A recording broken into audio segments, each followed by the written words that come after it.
Para hacer democracia, se requiere estar bien informados. La Urna, programa del Instituto Electoral de Coahuila. Los temas democrático-electorales al alcance de la ciudadanía. Hola, ¿qué tal? Muy buenas tardes. Bienvenidos a su programa de La Urna, producción del Instituto Electoral de Coahuila. En esta ocasión le presentaremos el libro Derecho Electoral Mexicano, el cual fue presentado en la Feria Internacional del Libro Coahuila 2021.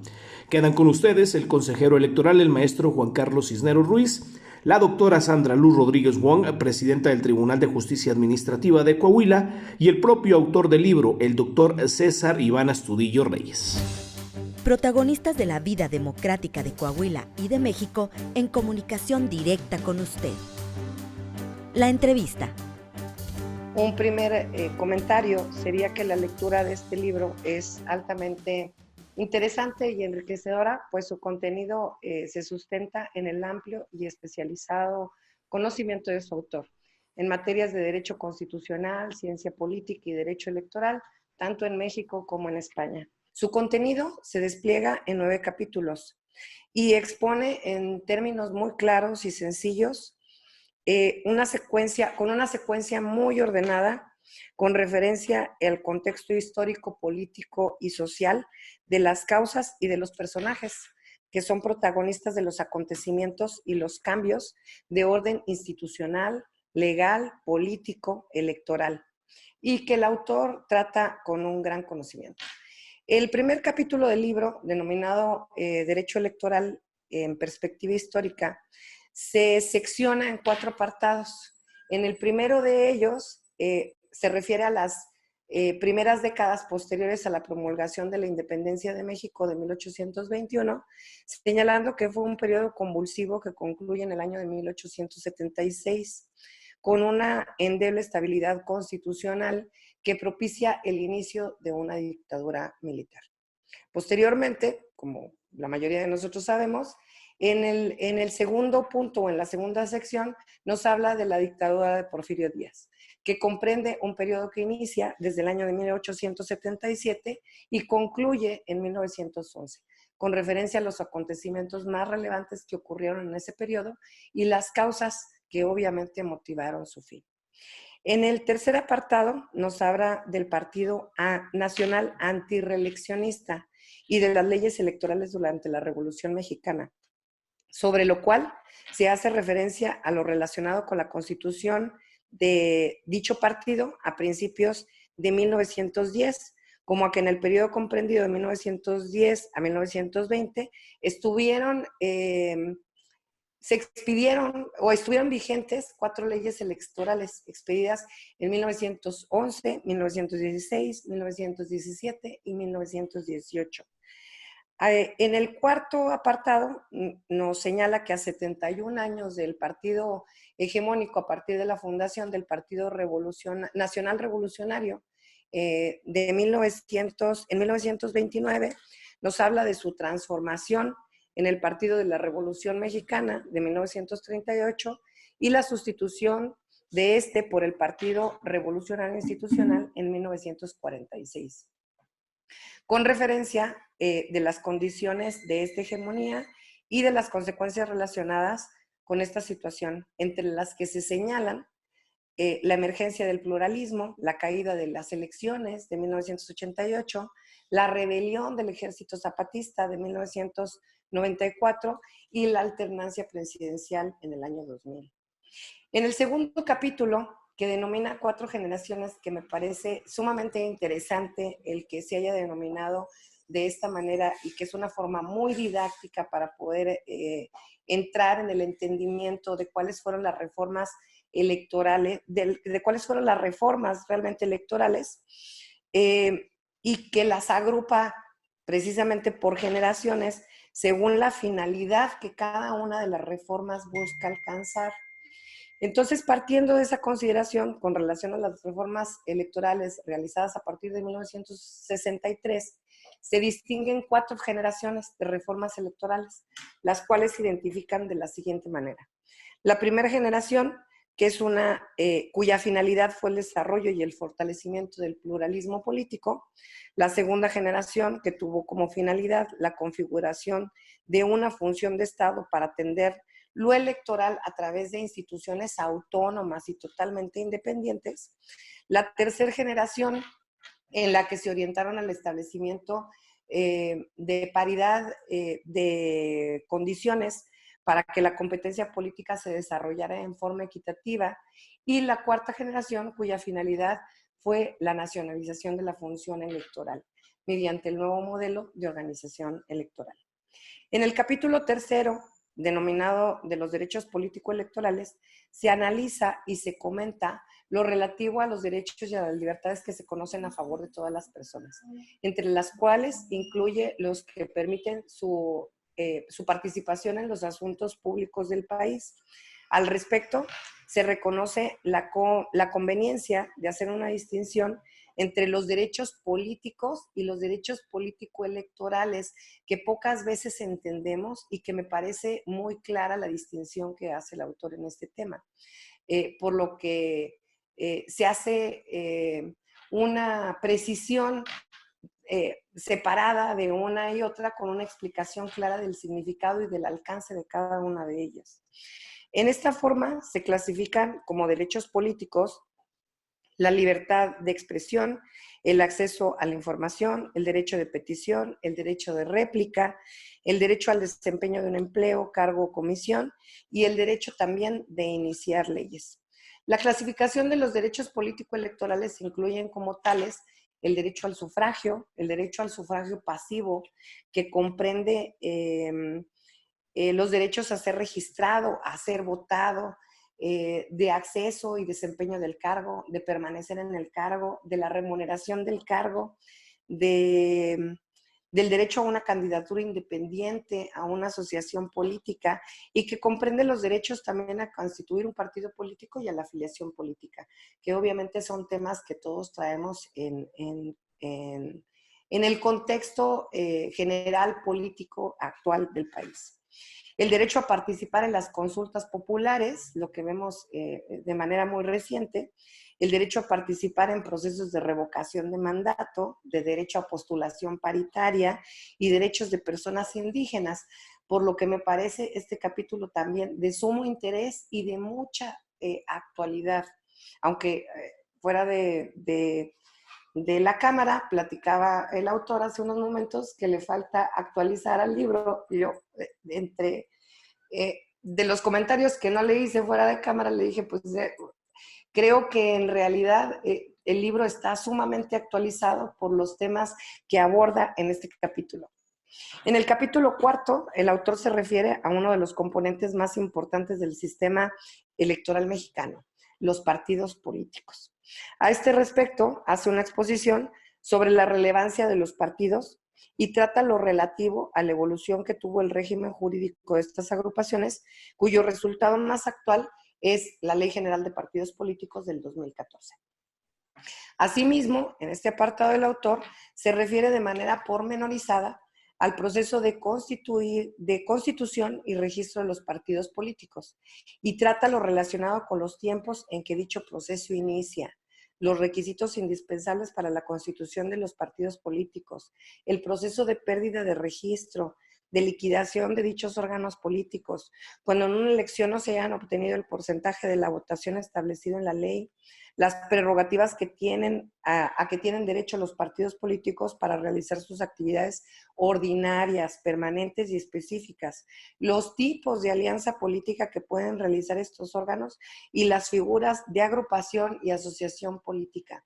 Por lo que le veo a este capítulo suma utilidad y necesaria lectura por parte de todos aquellos que pertenecen a un partido político y que se someten a todos estos procesos en los que en muchas ocasiones no están muy claras cuáles son sus atribuciones y cuáles son las formas en las que se deben de manejar hacia el interior.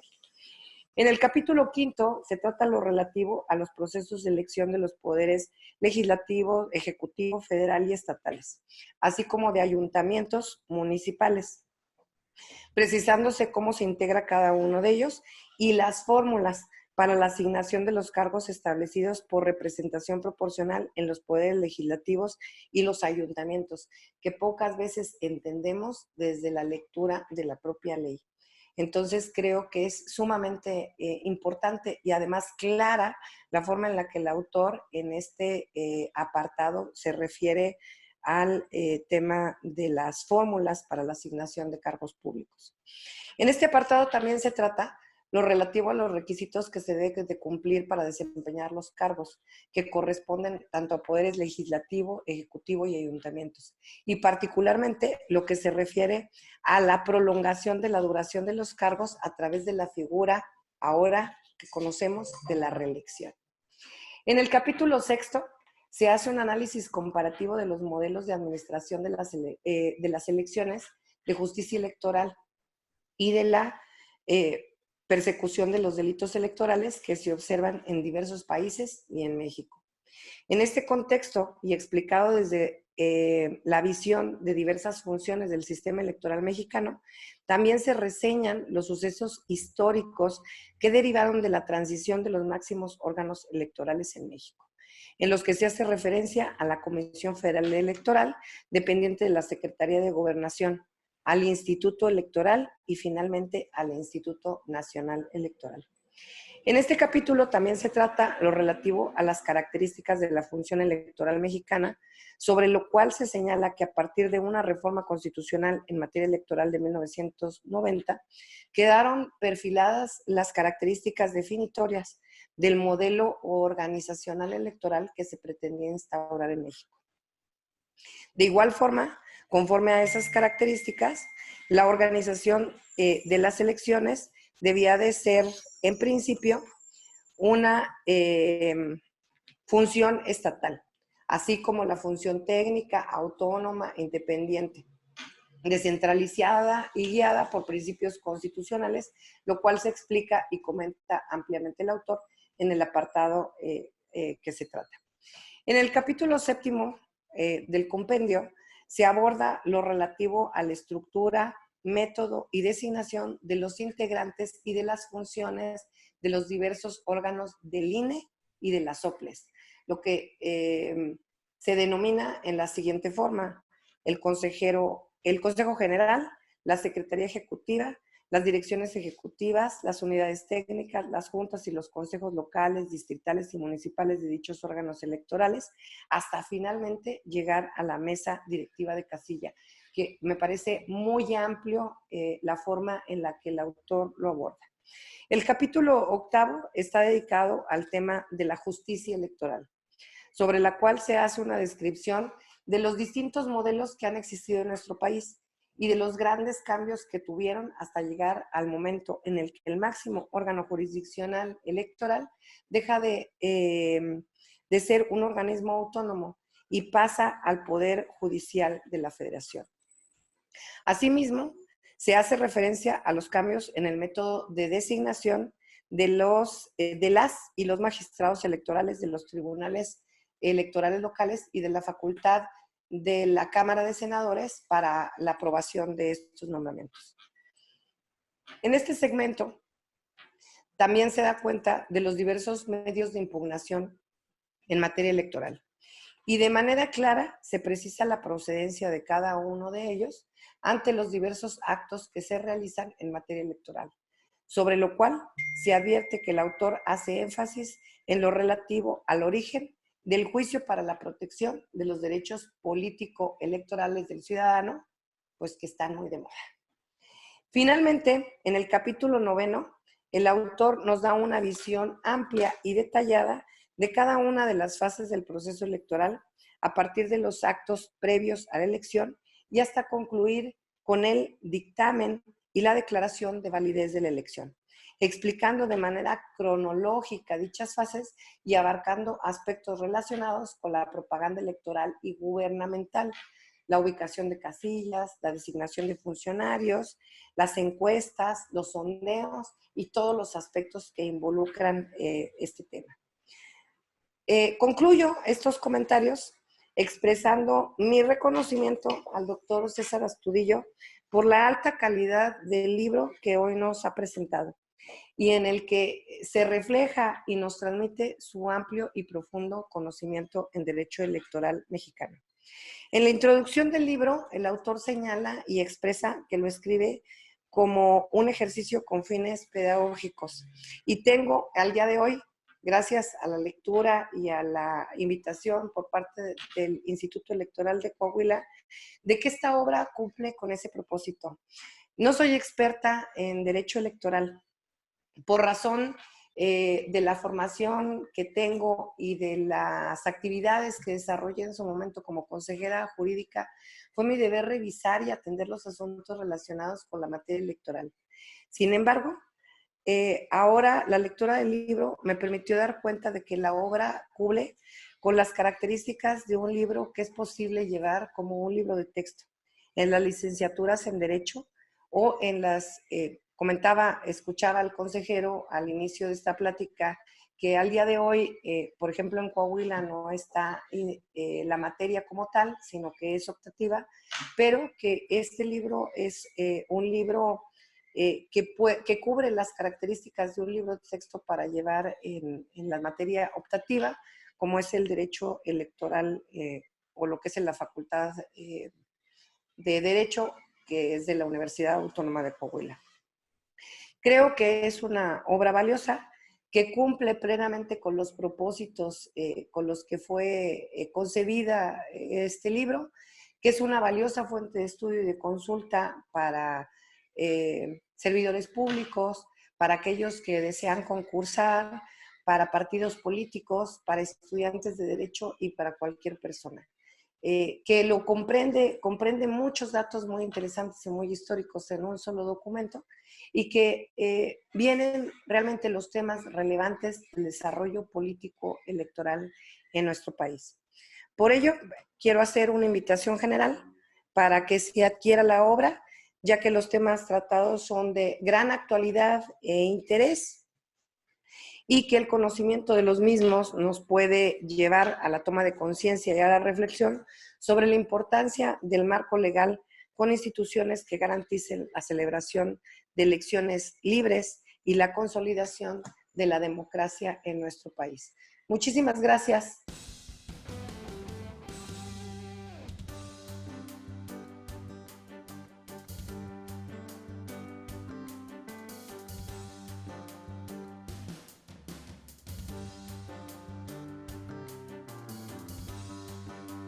Si no fuera porque es menester llenar algunos minutos de este programa, simplemente diría que la obra es de lectura obligatoria y con ello concluiría mi intervención. Pero como tenemos que llenar estos minutos, me permitiré hacer algunos breves comentarios a esta obra. Miren, de la ciudad de Saltillo a la ciudad de Torreón hay aproximadamente 250 kilómetros. A la mitad del camino aproximadamente, yéndose por la carretera libre, a mano izquierda hay una pequeña construcción en ruinas, vestigios de alguna fonda de esas que atendían a los camioneros y demás viajeros en el camino. En esa ubicación, en esas ruinas, podemos nosotros encontrar la fachada y una puerta. Si uno se toma unos minutos y desciende del vehículo y abre esa puerta, del otro lado no hay nada. No hay construcción, no hay paredes, no hay nada que limite la vista y así podremos apreciar la inmensidad y belleza del desierto coahuilense. Este libro es igual a esa puerta. Cuando ustedes lo abren, no van a encontrar puertas, no van a encontrar paredes que limiten la visión para poder comprender lo precioso que es el derecho electoral, que igual como nuestro desierto, bien pudiera parecer árido en una primera instancia, pero si lo sabemos apreciar y le sabemos dar su real valor, encontraremos lo maravilloso y lo espectacular que es. Esta obra, y ahorita lo comentábamos, es una obra dirigida a todo público, pero yo diría como una suerte de bendición, primero para los profesores que nos dedicamos a impartir la materia de derecho electoral y también para los alumnos que la llevan. Es un libro didáctico, claro, certero en sus conceptos, pero sobre todo liso y llano en su lenguaje, comprensible para un estudiante de licenciatura. Son poco más de 300 hojas las que componen esta obra. Ninguna tiene un párrafo que sobre ni un texto que falte. La fortaleza didáctica de esta obra, la fortaleza de su valía, la podemos apreciar en dos detalles. Tiene más de 400 citas y una bibliografía de más de 200 de fuentes consultadas. De ahí podemos nosotros apreciar que en sus 9 capítulos, que ya ha referenciado perfectamente la magistrada, nos lleva de la mano a comprender desde el inicio de la democracia mexicana y el papel del derecho electoral en su consolidación hasta nuestros días, en un recorrido virtual que prácticamente lleva al lector de la mano. Por tanto, yo diría que además de los estudiantes, tendría también que ser lectura obligatoria para todos aquellos que han hecho del ejercicio político o del derecho electoral una pasión. Representantes de partidos, candidatos, dirigentes, pero inclusive, y aún más allá, para los ciudadanos y ciudadanas que tienen algún interés en conocer cómo se desarrolla el proceso electoral. Y más en estos momentos en los cuales se está discutiendo mucho el tema de una reforma electoral. La lectura de este libro seguramente nos arrojará datos muy valiosos, como el hecho de que la existencia del federalismo electoral en nuestro país no surge, no emerge de una mera contingencia pragmática. Tiene fuertes y hondas raíces en el surgimiento mismo de la democracia mexicana. Hablar de federalismo en nuestro país no importa solamente la división de funciones, de qué le toca a cada quien. Importa también una suerte de diálogo institucional entre la federación y los estados, donde ambos, en una suerte de equilibrio, permita el desarrollo de un país. Ni la federación es más, ni los estados son menos, ni viceversa.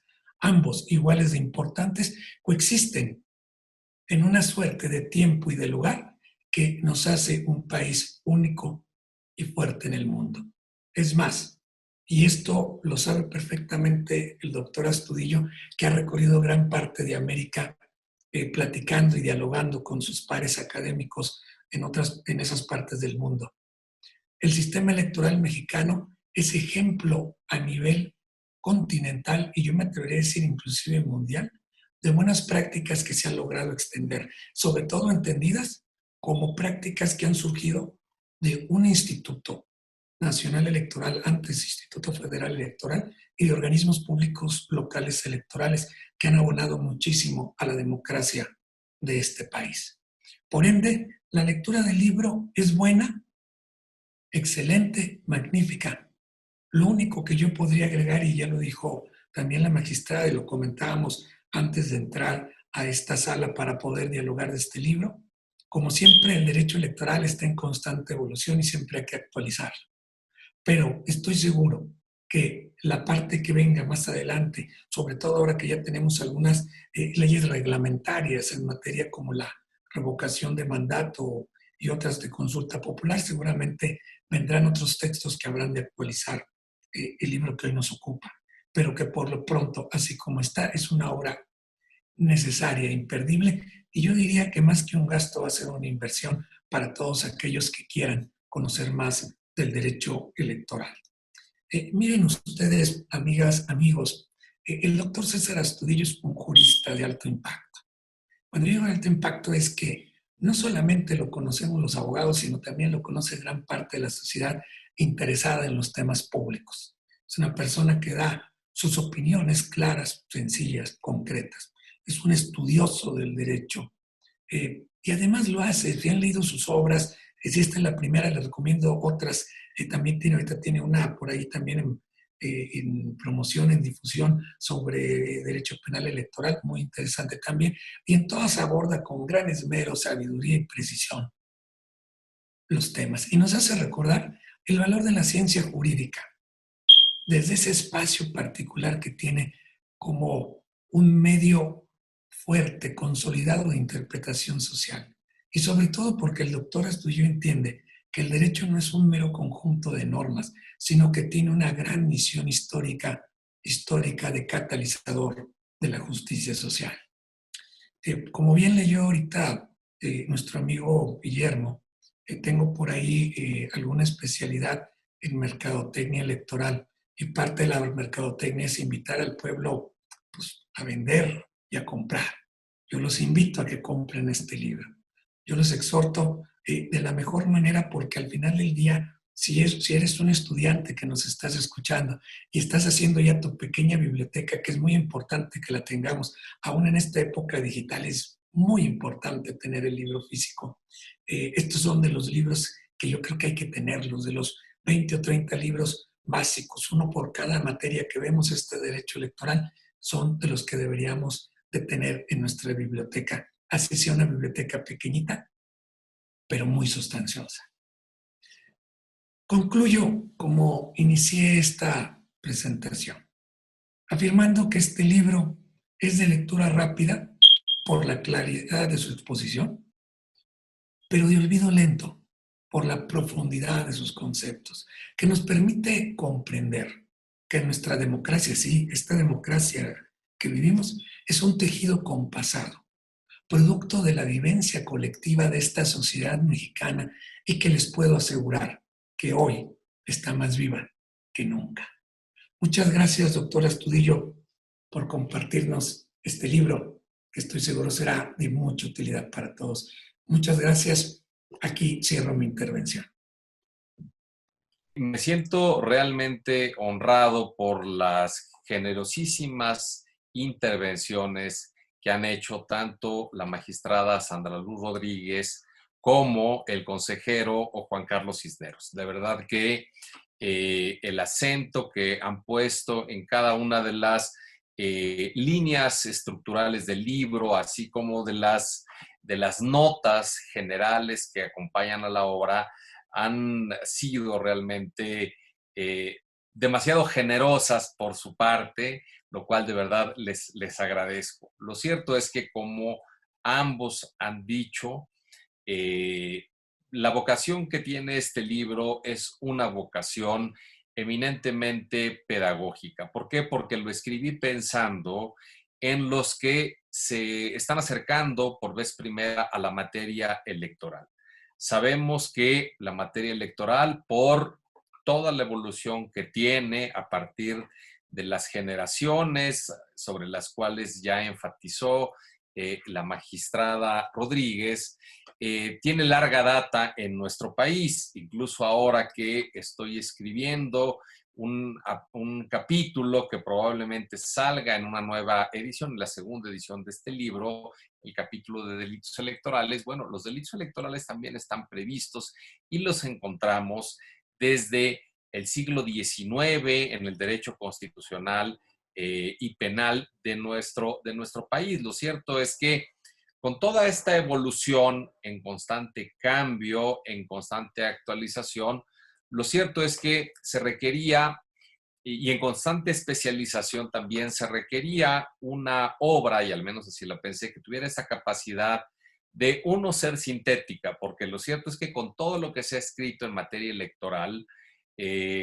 solamente en el último libro que acaba de comentar Guillermo, del estatus del Tribunal Electoral, solamente estudiando el Tribunal Electoral del Poder Judicial de la Federación, nos salió una obra de 2 volúmenes y 1,500 páginas. Solamente de una institución. Imagínense si hubiéramos hecho lo mismo con el INE, con las instituciones electorales. Es decir, hay mucho sobre lo cual expresarse y escribir, y también una de las vocaciones de este libro era que fuera un conocimiento sintético que pudiera, en muchas más pocas líneas, tratar de expresar una narrativa, una evolución de nuestro derecho electoral, repito, pensando en aquellos que por primera vez se aproximan a la materia. Para todos aquellos otros estudios especializados, bueno, he escrito algunas cosas adicionales, como el libro de estudios electorales, que ya son estudios mucho más puntuales, mucho más profundos, pero que no tienen esta vocación de ser textos que lleven a la reflexión a quienes todavía no se han aproximado tanto a nuestro derecho electoral. En segundo lugar, me parece que es un texto que tiene también una vocación, yo la llamo cívica, sobre todo por la parte en donde expreso el alcance de los derechos político-electorales, que como también aquí ya se expresó, trato de señalar la diferencia entre los derechos políticos que no hacen uso de la técnica del voto, como la libertad de expresión, como el derecho a la información, como el derecho de réplica, pero que sí nos sirven a todos para interactuar en el espacio público, de aquellos otros que tienen el agregado derechos políticos electorales que sí utilizan al voto como herramienta fundamental y en donde está el derecho a votar, el derecho a ser votados y también los derechos de la democracia participativa, en último lugar, la revocación de mandato, que si se activa probablemente el próximo año, nos convocará a un nuevo ejercicio en donde habremos de presentarnos a las urnas para que a través del sufragio digamos si las autoridades formalmente elegidas deben continuar y finalizar su mandato o si deben de retraerse del mismo por una pérdida de confianza. Me parece que ese capítulo de los derechos lo que pretende es que todos como personas, como ciudadanos de nuestro país tengamos en cuenta el alcance y la importancia de nuestros derechos. Finalmente, los temas públicos nos conciernen a todos por igual, porque nos afectan a todos por igual, y en ese sentido es muy importante que conozcamos el alcance de los mismos. En tercer lugar, tiene una vocación federal.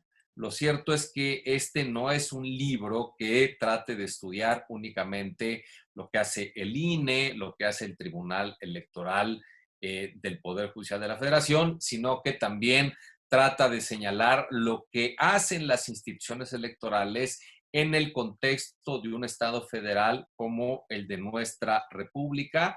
Y ahí también tiene la intención de señalar la importancia de que existan en cada uno de los estados instituciones electorales que se hagan cargo de la organización de las elecciones y que le den esos matices particulares, porque no es lo mismo organizar unas elecciones en Coahuila que organizarlas en Chiapas, que organizarlas en Chihuahua, que organizarlas en Quintana Roo. La especificidad propia de la geografía, del contexto, de la historia, le da matices diferenciados a las elecciones y qué mejor que sean sus propias autoridades los que puedan imprimirles esas especificidades. De tal suerte que la vocación pedagógica, la vocación cívica y la vocación federal que tiene esta obra me permite ahora afirmar que estamos también ante una memoria, así le quiero llamar, una memoria histórica de toda la institucionalidad, como ya lo ha estado en otros momentos, en 2007 también, en 2014 también, es objeto de embates, pero que realmente ahí están los resultados. Hay claramente cosas que mejorar, pero me parece que mal haríamos en pensar que todo lo que hemos hecho ha estado mal y que debemos comenzar desde el principio nuevamente. Lo que hemos consolidado ha sido producto de décadas de esfuerzo y además de una inversión no solamente institucional, sino económica del Estado para instituciones, para especializar conocimientos, para diseñar procedimientos que den las suficientes garantías de confiabilidad a todos. Me parece que eso lo hemos logrado. De tal suerte que ahí está el libro. Yo también las invito a que lo puedan revisar. Es un libro que al día de hoy está perfectamente actualizado porque ustedes pueden ver en la parte de revocación de mandato, que es la más reciente reforma que impacta en el ámbito electoral, y entonces estamos ante una obra con estas características que les invito a leer, les invito a aproximarse a él, porque además, como también Juan Carlos aquí lo subrayó, tiene un lenguaje que es, digamos, no es tan complejo, al menos sí traté de que no lo fuera así. Es una lectura, me parece que puede ser amena y fácil. No quiero terminar mi intervención sin agradecer de nueva cuenta. 1, a la magistrada Rodríguez, 2, al consejero Cisneros, por sus generosísimas palabras que de verdad atesoro y me llevaré conmigo. Gracias a Guillermo por la conducción. Final, pero no menos importante, a la consejera presidente del Instituto de León, quien fue la causante de que hoy estemos reunidos en esta amena presentación. Así es que, querida Gabriela, muchísimas gracias por haber hecho esto posible, dar a conocer este libro, que lo tengo para mí como uno de los libros a los que les he dedicado más tiempo, esfuerzo, pero también uno de los que me siento más orgulloso por el resultado final. Les agradezco mucho. Al contrario, muchas gracias a usted, doctor Astudillo. Siempre bienvenido y siempre un placer recibirlo en el Instituto Electoral de Coahuila. Y bueno, fue todo. Muchísimas gracias por haber estado aquí con nosotros en su programa La Urna, esta producción del Instituto Electoral de Coahuila. Nos puede seguir también en redes sociales, en Facebook como laurna.programa radiofónico del IEC, en Instagram, programa-radiofónico y en Twitter, laurna-IEC. Queremos tener comunicación con usted. Pásenla muy bien. Hasta la próxima semana. Gracias por acompañarnos en una emisión más de La Urna, llevado hasta ustedes por el Instituto Electoral de Coahuila. Nos escuchamos en nuestra próxima emisión.